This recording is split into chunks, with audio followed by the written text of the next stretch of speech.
وعلیکم السلام ورحمۃ اللہ وبرکاتہ۔ اللہ رب العالمین خیر و عافیت میں رکھے۔ مزید قرآن کریم کی طرف توجہ دینے، پڑھنے، سمجھنے اور اپنے عقیدے کو قرآن کے مطابق درست کرنے کی توفیق عطا فرمائے۔ سوال یہ تھا، قرآن کریم کی سورتوں کی جو ترتیب ہے، کیا نبی اکرم صلی اللہ علیہ وسلم کے زمانے میں یہ ترتیب تھی؟ اس کا جواب یہ ہے کہ یہ بالکل یہی ترتیب نبی اکرم صلی اللہ علیہ وسلم کے زمانے میں تھی، کیونکہ کان القرآن ينزل على النبی صلی اللہ علیہ وسلم منجما اے مفرقا على مدى 23 عاما۔ نبی اکرم صلی اللہ علیہ وسلم پہ قرآن کریم کا متفرق صورتوں میں قرآن کریم کا نزول ہوتا رہا اور یہ سلسلہ 23 سال تک جاری رہا۔ وَذَلِكَ لِحِكْمَةٍ ذَكَرَهَا الْقُرْآنُ الْكَرِيمُ فِي قَوْلِهِ تَعَالَى وَقُرْآنًا فَرَقْنَاهُ لِتَقْرَأَهُ عَلَى النَّاسِ عَلَى مُكْثٍ وَنَزَّلْنَاهُ تَنزِيلًا۔ سورۃ الاسراء آیت نمبر 106 میں ہے کہ اللہ رب العالمین نے قرآن کریم کو مختلف اوقات میں الگ الگ آیات میں نازل کیا ہے تاکہ یہ زیادہ ثبات قدمی کا سبب بنے۔ اسی طرح سے اللہ رب العالمین نے فرمایا وقال الذین کفروا لولا نزل علیہ القرآن جملۃ واحدہ، کفار نے کہا ایک ہی مرتبہ پورا قرآن کیوں نہیں نازل ہو جاتا؟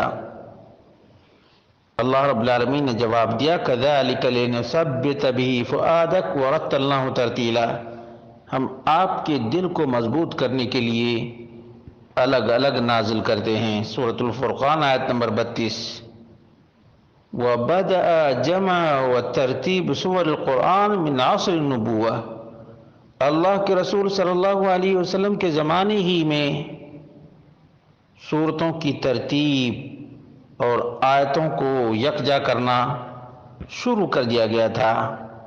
وَكَانَ جِبْرِيلُ يَعْرِضُ الْقُرْآنَ عَلَى الرَّسُولِ صلی اللہ علیہ وسلم فی شہر رمضان کل سنۃ مرۃ واحدہ، جبریل علیہ السلام ہر سال ماہ رمضان میں ایک مرتبہ قرآن کریم جتنا نازل ہو چکا ہوتا اس کو نبی اکرم صلی اللہ علیہ وسلم پر پیش کرتے، یعنی دور کرتے۔ وفی شہر رمضان الاخیر من حیاتہ عرضہ علیہ مرتین، جس سال نبی اکرم صلی اللہ علیہ وسلم کی وفات ہوئی ہے اس آخری رمضان میں جبریل علیہ السلام نے نبی اکرم صلی اللہ علیہ وسلم پر پورے قرآن کو 2 مرتبہ پیش کیا۔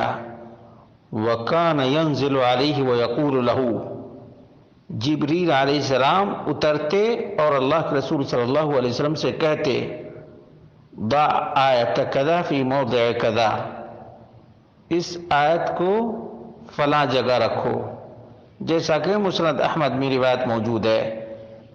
وَكَانَ رسول صلی اللہ علیہ وسلم يحفظ القرآن كما يحفظه بعض الصحابہ، اللہ کے رسول صلی اللہ علیہ وسلم قرآن کے حافظ تھے اور بعض صحابہ بھی قرآن کریم کے حافظ تھے۔ اب نبی اکرم صلی اللہ علیہ وسلم کے زمانے میں سورتوں کی ترتیب نہ ہوتی تو کیسے حفظ کرتے؟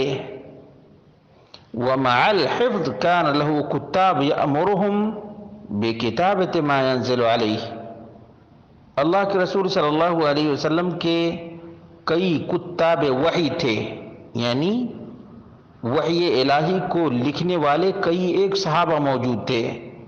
ان میں سے کسی کو کہتے کہ فلاں آیت کو لکھو، فلاں سورت کو لکھو۔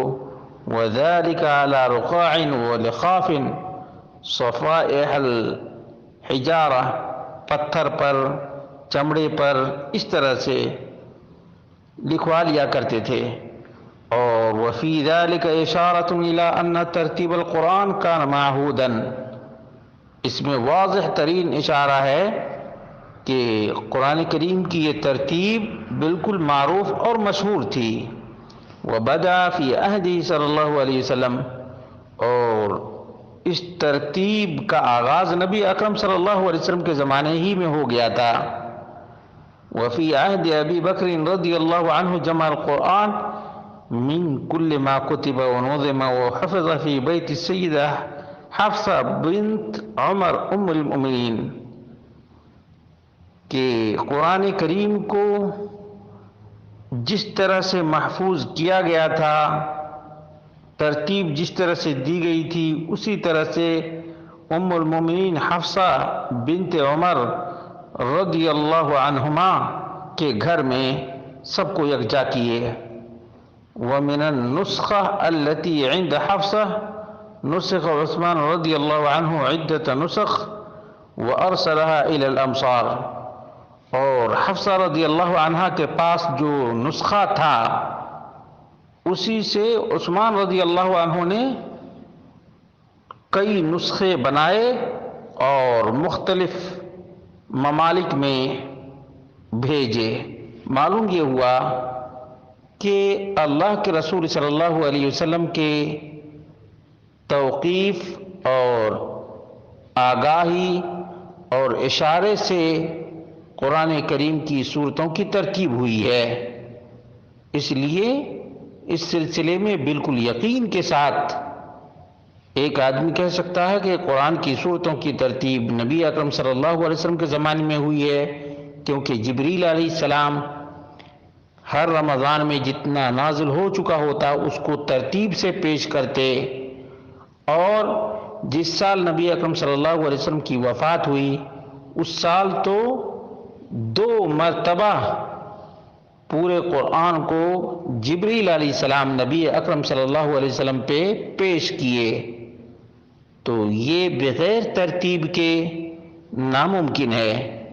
اس لیے یہ تسلیم کیے بغیر کوئی چارہ نہیں کہ نبی اکرم صلی اللہ علیہ وسلم کے زمانے ہی میں موجودہ قرآن کریم کی ترتیب اور صورتوں کی تنظیم ہو چکی تھی. واللہ اعلم بالصواب.